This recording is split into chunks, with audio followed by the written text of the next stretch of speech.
Bitta ajoyib proyektimiz o'z yakuniga yetdi do'stlar. RS oblitsovkalar nima deyapti? O'zini rangga sepib berdik oblitsovkalarni, qaranglar mana ichini. Vay zo'ra. Mashinamiz masla, salondan shundoq olib kelib tashashdi.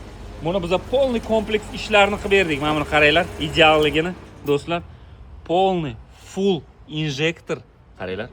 Yig'ilganini qaranglar buni. Vay, ajoyib. Va konditsioner o'rnatib berdik Spark. Nima deyapti? Hamma narsa yeng, ko'ryapsizlarmi, trubkalarigacha.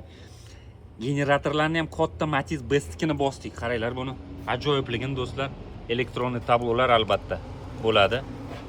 Ideal chiqqan do'stlar, ideal. Qaranglar buni. 1 yil kafolati bilan. OBD ko'ryapsizlarmi? Diagnostika qilsanglar bo'ladi. Stage 1, 2, 3, 4, 5, 16 gacha yozsanglar bo'ladi.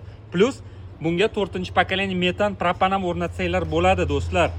Juda ham tejamkor va uzoqqa yurganlarda 5 ta 6 ta rasxod qiladi do'stlar. Zo'ra, mana shunaqa ajoyib ishlar kerak bo'lsa, ajoyib va g'aroyib, har doim aytaman, proyektda emas, nomer 1 sifat birinchi o'rinda.